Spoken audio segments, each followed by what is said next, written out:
तो हेलो दोस्तों, welcome back to my channel. तो दोस्तों आज मैं एक्सप्लेन करूंगी एक जापानी अर्बन लेजेंड को और फोकलोर पर बेस्ड बढ़िया मूवी है जो कि काफी ज्यादा हॉररिफिक है, जिसका नाम है कुची साकियोना यानी कि स्लेट माउथ वुमेन। और ये मूवी जो है वो सच्ची घटना पर आधारित है और वहीं जापान के अंदर बच्चा इस चीज के बारे में जानता है। उम्मीद करती हूँ कि वीडियो आपको पसंद आएगी। तो चलो वीडियो को शुरू करते हैं, लेकिन उससे पहले अगर आप हमारे चैनल पे नए हैं तो हमारे चैनल को सब्सक्राइब कीजिए ताकि आपको इसी तरह के फ्रेश और लेटेस्ट कंटेंट मिलते रहें। तो देखो यहाँ पर नाम जो है वो काफी ज्यादा कॉम्प्लिकेटेड हो सकते हैं, यानी कि 2-4 नेम मैंने इसे चेंज करे हैं, लेकिन सारे नामों को चेंज करना भी ठीक नहीं रहता। तो जो बहुत ही ज्यादा कॉम्प्लिकेटेड थे तो मैंने उसे चेंज कर दिया है, लेकिन थोड़े बहुत जो सिंपल थे उनको मैंने वैसे ही रखा है। तो आप इसे ध्यान से सुनेंगे तो आपको अच्छे से समझ में आ पाएगा। तो स्टार्टिंग के 4-5 मिनट में आप नामों को अच्छे से ध्यान में रख लेना, इसके बाद आपको कहानी समझ में आसानी से आने लगेगी और बाकी एंड में जो असली पत्ते खुलते हैं वो काफी भयानक है। तो दोस्तों ज्यादा देर ना करते हुए चलते हैं वीडियो की तरफ। तो मूवी की शुरुआत में हम लोगों को कुची साकियोना के बारे में बात करते हुए दिखाया जाता है। लोगों का कहना था कि कुची साकियोना एक लंबी लेडी है जिसके लंबे रेशमी बाल है और वो एक लंबा कोट भी पहनती है और उसका फेस उसके कानों तक कटा हुआ है और उसे छिपाने के लिए वो एक मास्क को पहनती है। लोगों का ये भी कहना था कि वो शाम 5 बजे के बाद आती है और बच्चे को उठाकर ले जाती है, जिसके बाद हम जॉन को अपने दोस्तों के साथ देख पाते हैं। वो अपने दोस्तों को बताता है कि कुची साकियोना बच्चों से पूछती है कि क्या वो सुंदर है और फिर वो अपना मास्क हटा देती है और फिर वो बच्चों को उठाकर ले जाती है। यहाँ पर जॉन ने कुची साकियोना के ऊपर काफी रिसर्च करी हुई थी और सारी रिसर्च जो है वो एक नोटबुक में मेंशन होती है। खैर फेरम सैरा और उसके पिता हिडियो को दिखाते हैं और वो भी कुची साकियोना के बारे में बात कर रहे थे। और फिर हम काको और उसकी बेटियों यूकी और मीसा को देख पाते हैं जो कि कुची साकियोना के बारे में बात कर रहे थे। अब सीन सीधा शिफ्ट होकर सैरा की फ्रेंड मीका और इसकी माँ मायम पर आता है। मायम मीका के ऊपर हाथ उठा देती है क्योंकि वो कुची साकियोना के बारे में बात कर रही थी और मायम के मारने की वजह से मीका के फेस पर चोट लग गई थी। अब यहाँ से सीन सीधा स्कूल की तरफ शिफ्ट होता है और स्कूल के अंदर हम टीचर कोयो को देखते हैं जो कि क्लास में बैठी हुई लड़कियों को घर भेज देती है। फिर हम नोबो को देख पाते हैं और वो भी यहाँ पर एक टीचर होता है।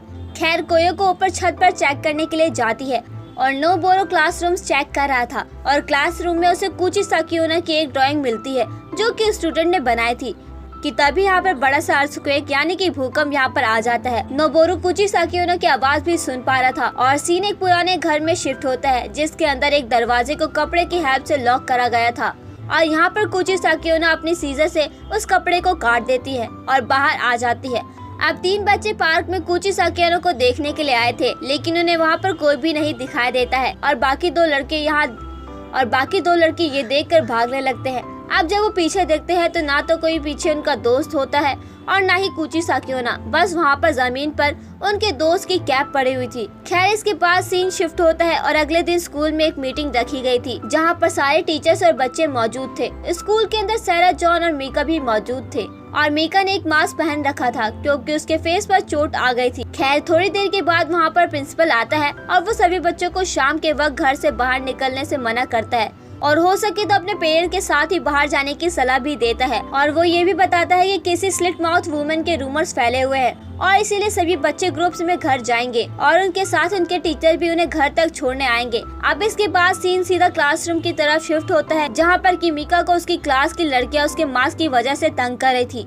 तो सैरा आकर उसे रोकती है और वो उसके मास्क के पीछे लगी हुई चोट को देखती है कि तभी वहाँ पर कोयो को आ जाती है। तो सभी अपनी अपनी जगह पर बैठ जाते हैं। फिर स्कूल के बाद कोयो को अपने ग्रुप के सभी बच्चों को उसके घर तक छोड़ने के लिए जाती है और सभी बच्चों के पेरेंट्स उन्हें घर ले जाते हैं। सैरा भी अपने घर चली जाती है। अब सिर्फ मीका ही बची हुई थी और वो दूर खड़ी हुई थी। तो कोयो को उसके पास जाकर ये पूछती है कि वो यहाँ पर क्यों खड़ी है कि तभी वहाँ पर मीका की मॉम भी आ जाती है, लेकिन मीका उनके साथ जाना नहीं चाहती थी, इसलिए कोयो को कहती है कि वो बाद में मीका को घर छोड़ देगी। तभी हम नोबोरो को देखते हैं जो कि सभी बच्चों को उनके घर छोड़कर वापस आ रहा था और उसे फिर से कुची साकियोना की आवाज सुनाई देती है, तो वो उस आवाज का पीछा करने लगता है। अब तभी एक झलक हम मायूम की देखते हैं और फिर कोयोको को और फिर मीका पर सीन शिफ्ट होता है और मीका यहाँ पर कोयोको को अपने फेस पर लगी चोट दिखाती है और बाकी चोटें भी दिखाती है जो कि इसकी माँ की वजह से इसको लगी थी। यहाँ पर मीका कहती है कि वो अपनी माँ से नफरत करती है। तो कोयोको को ये बात सुनकर बहुत ही ज्यादा गुस्सा आता है और मीका वहाँ से भागने लगती है और ऐसे ही गली में पहुँच जाती है और कोयोको भी उसका पीछा कर रही थी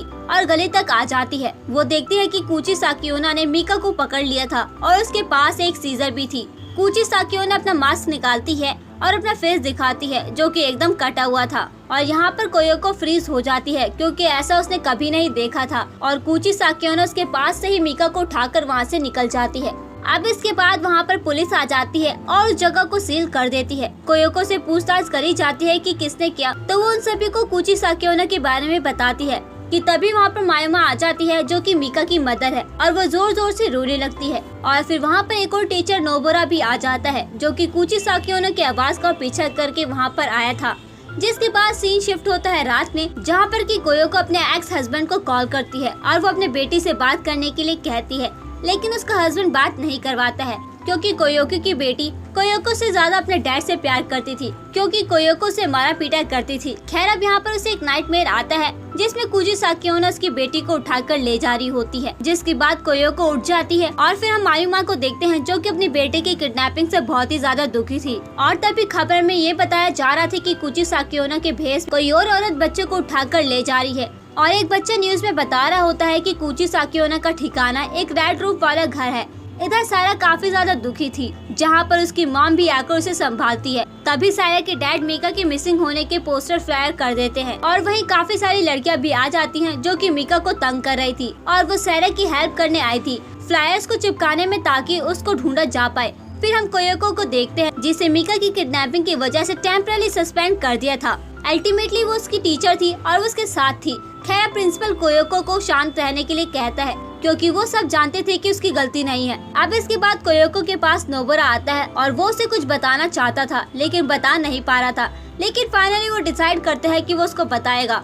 और वो उसे एक लड़की की फोटो दिखाता है और वो लड़की बिल्कुल कुची साकियोना जैसा दिख रही थी। तभी नोबुरा का फिर से कुची साकियोना की आवाज सुनाई देती है और वो जल्दी से कार में बैठकर उस आवाज का पीछा करने लगता है। तभी कार में कोयोको जबरदस्ती बैठ जाती है और वो कहती है कि तब तक वो बाहर नहीं निकलेगी जब तक उसे सारी बात नहीं बता देगा। अब नोबुरा उस आवाज का पीछा करने लगता है कि उसे किसी औरत की आवाज उसके दिमाग में सुनाई देती है और गूंजती रहती है। और जब वो उस आवाज का पीछा करता है तो उस जगह पर पहुंच जाता है जहाँ पर से बच्चे किडनैप होते हैं। खैर इधर हम जॉन को देखते हैं जो कि न्यूज देख रहा था कि तभी वहाँ पर कोई दरवाजे पर दस्तक देता है। सबसे पहले जॉन पूछता है कि बाहर कौन है, तो नोबुरा और कोयोको थे। तो जॉन दरवाजे को ओपन कर देता है। तभी पीछे से कुची साकियोना आती है और वो जॉन को अंदर ले जाती है, लेकिन फिर वो जॉन को नीचे फेंक देती है और वो नोबुरा की आर्म पर हमला कर देती है। और फिर वो अपने सीजर से उसके फेस पे स्टैब करने की कोशिश करती है, लेकिन तभी पीछे से कोयोको एक चाकू की मदद से कुची साकियोना के पेट में स्टैब करती है और कुची साकियोना नीचे गिरकर खत्म हो जाती है। अब नोबुरा जॉन को संभालता है और कोयोको ये नोटिस करती है कि जिसे कोयोको ने खत्म किया था वो कुची साकियोना नहीं थी, बल्कि वो तो काजुतो योशिता थी जिसको हमने शुरुआत में देखा था, जिसकी 2 बेटियां थी। इधर यूकी और मिसा अपनी माँ का इंतजार कर रहे होते हैं और कोयोको और नोबुरा काजू को उसके घर ले जा रहे थे ताकि उन्हें वहाँ पर शायद मीका मिल जाए। खैर रास्ते में वो जॉन को उतार देते हैं और जाने से पहले वो उन दोनों को अपनी रिसर्च वाली नोटबुक दे देता है। फिर वो दोनों काजुको के घर जाते हैं और कोयोको काजुको के बच्चों को देखकर बहुत दुखी हो जाती है कि उसने उन दोनों की माँ को खत्म कर दिया था। बाद में नोबुरा कोयोको को बताता है कि उन बच्चों के पिता शाम तक घर पर वापस आ जाएंगे। फिर वो कोयोको को उस फोटो वाली औरत के बारे में बताता है कि वो असल में उसकी माँ है।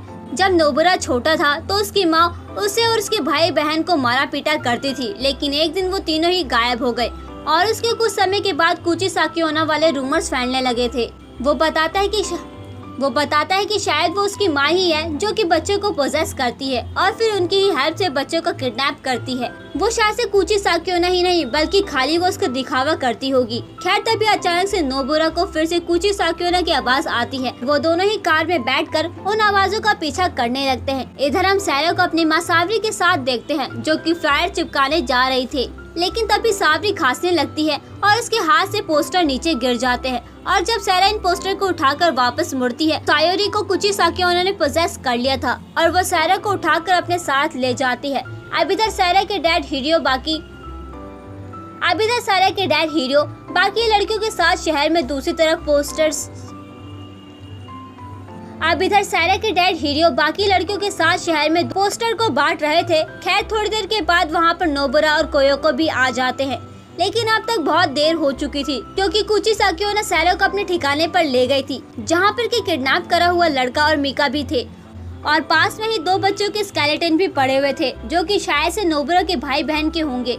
खैर कुची साकियोना सारा और उस लड़की के फेस को सीजर की मदद से चीरकर खत्म कर देती है और उस लड़के को उठाकर अपने साथ ले जाती है। उसके जाने के बाद मीका प्लेट के शार्प पीस से खुद को फ्री करने लगती है। फिर हम एक आदमी को देख पाते हैं जो कि अपनी बेटी के साथ सामान लेकर वापस आ रहा था कि तभी उसे कार पार्किंग में उसे लड़के की डेड बॉडी मिलती है जिसकी हालत बहुत ही ज्यादा खराब थी। इधर मायोमी के घर पर हम कुछ ऑफिसर को देखते हैं जो कि उनके घर के फोन को टैप कर रहे थे। तभी मायोमी एक ऑफिसर से उस लड़के के बारे में पूछती है तो वो ऑफिसर बताती है कि वो उस एरिया की छानबीन कर रहे हैं। खैर अब जो मायोमी होती है वो थोड़ी देर खुली हवा में बाहर टहलने का बहाना बनाकर अपनी कार में बैठकर मीका को ढूंढने चली जाती है और इधर हिडियो उन तीनों लड़कियों के साथ वापस आ रहा होता है और उन्हें रास्ते में एक पार्क के पास एक लड़की दिखाई देती है तो उनको लगता है कि वो मीका होगी तो वो उसके पीछे जाते हैं और हिडियो ये देखता है कि वो लड़की सारा थी जिसके फेस को चीर दिया गया था। इधर जॉन से डिटेक्टिव पूछताछ कर रहे होते हैं। पहले तो जॉन उन्हें कुछ भी नहीं बताता है लेकिन बाद में वो सब कुछ बता देता है। अब नोबुरा और कोयोको को भी कार में रेडियो में सारा के बारे में सुनते हैं और आगे पुलिस चेकिंग भी हो रही थी तो नोबुरा अपना ड्राइविंग लाइसेंस दिखाता है और कोयोको उस ऑफिसर से सारा के बारे में पूछती है तो वो बताता है कि उसकी हालत खराब है लेकिन वो बच जाएगी। खैर अब ये दोनों मिलकर कुची साकियोना के ठिकाने को ढूंढने की कोशिश करने लगते हैं और फिर कोयोको जॉन की रिसर्च वाली बुक पढ़ती है जिसके अंदर जिक्र था कि कुची साकियोना को खत्म नहीं किया जा सकता है और वो एक पुराने घर में रहती है जिसकी छत लाल थी। तो नोबुरा को याद आता है कि उसके बचपन के घर की छत भी लाल थी तो वो दोनों ही उसके पुराने घर की तरफ निकल जाते हैं।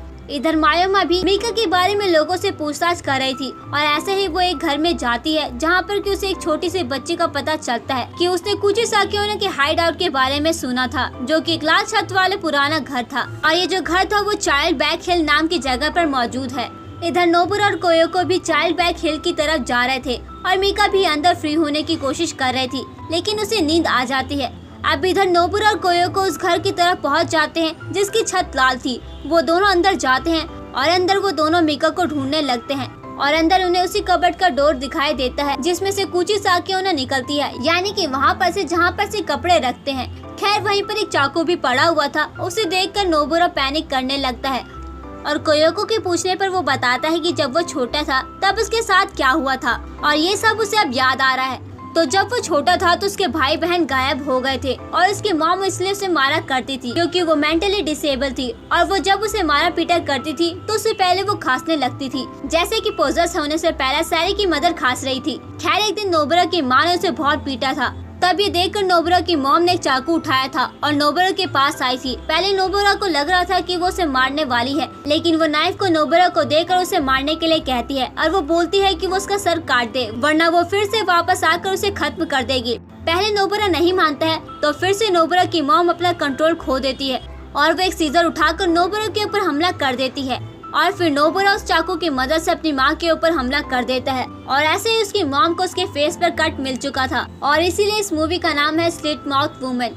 अब नोबुरा उसके पेट में वो नाइफ टैप करके उसे खत्म कर देता है और फिर नोबुरा ने अपनी मॉम की डेड बॉडी के फेस पर मास्क पहनाया और उसे एक कोट से ढक दिया था और सीजर उसके पास पहले से ही थी। फिर उसने अपनी माँ की डेड बॉडी को जिसके बाद की उसकी मॉम जो थी वो कुची साकियोना बन गई थी यानी कि वो कर्स्ड हो गई थी। तो अब आपको यहाँ पर समझ में आ गया होगा कि जब कोई मॉम पोजेस हो जाती थी तो उसके पास एक लंबा कोट कैसे आता था और बाल कैसे लंबे हो जाते थे, फेस पर मास्क क्यों आता था और वो कट कहाँ से आया था। और अब यहाँ पर फिर से वो दोनों मीका को ढूंढना शुरू कर देते हैं और उसे एक कबर्ड के पीछे एक रास्ता मिल जाता है जिसके अंदर उनको मीका की आवाज आ रही थी। तो वो दोनों अंदर जाते हैं और मीका को फ्री कर देते हैं और वहाँ से बाहर निकल आते हैं। तभी नोबुरा को फिर से आवाज सुनाई देने लगती है यानी कि अपनी माँ की।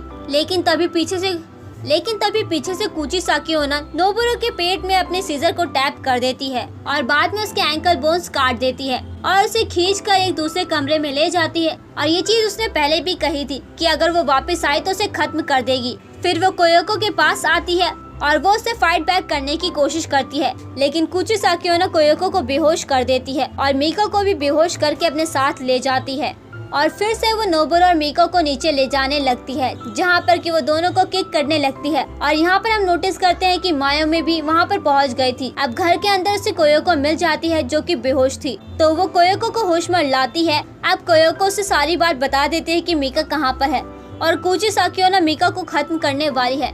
तो वो जाकर मीका को बचाते हैं लेकिन कुची साकियोना मायोमी की बैक पर सीजर टैप कर देती है और ये देखकर कोयोको वही नाइफ उठाकर नीचे जाती है और कुची साकियोना को रुकने के लिए कहती है। नोबुरा भी उसे रोकने के लिए कहता है तो वो उसे मारने के लिए आगे बढ़ती है, लेकिन कोयोको कुची साकियोना के नेक पर नाइफ टैप कर देती है और कुची साकियोना खत्म होकर नीचे गिर जाती है।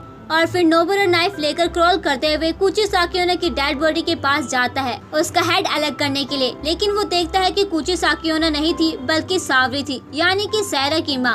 और तभी मायामे वहाँ पर खांसने लगती है और कुची साकियोना उसे भी पोजेस कर लेती है और वो कोयोको और मिका की तरफ उन्हें खत्म करने के लिए आगे बढ़ती है, लेकिन नोबुरा उसे रोक लेता है और कोयोको और मिका को वहाँ से भागने के लिए कहता है। अब आखिर में वो कुची साकियोना की नेक में वो नाइफ टैप कर देता है और तभी सारा घर हिलने लगता है और नोबुरा कुची साकियोना के हेड और उसकी बॉडी को अलग कर देता है और नोबुरा भी खत्म हो जाता है। यानी कि आप समझ गए होंगे कि पहले यहाँ पर सावरी पोजेस हुई थी और इसके बाद यहाँ पर मायोमी और फिर यहाँ पर मायोमी को खत्म करा गया। हम नोटिस करते हैं कि कोयोको और मिका सेफ बच गए थे, लेकिन हम नोटिस कर पाते हैं कि कुची साकियोना अभी भी जिंदा है क्योंकि वो एक फोकलोर है और जब तक लोग उस पर विश्वास करेंगे वो कभी भी खत्म नहीं हो सकती है, जो कि एक तरह का कर्ज था। फिर सीन कुछ दिन के बाद शिफ्ट होता है जहाँ पर कि कोयोको ने अपने एक्स हस्बैंड को मिलने के लिए बुलाया था क्योंकि कोयोको अपनी बेटी से मिलना चाहती थी, इसलिए उसका एक्स हस्बैंड इन दोनों को थोड़ी देर के लिए अकेले छोड़कर चला जाता है और कोयोको अपनी बेटी को गले लगा लेती है और वो काफी खुश थी। लेकिन तभी हम नोटिस कर पाते हैं कि कोयोको खांसने लगती है क्योंकि कुची साकियोना खत्म नहीं हुई थी,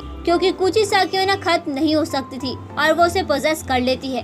और तभी वो कुची साकियोना में कन्वर्ट होकर अपनी सीजर उठाती है ताकि वो कोयोको की बेटी को खत्म कर दे।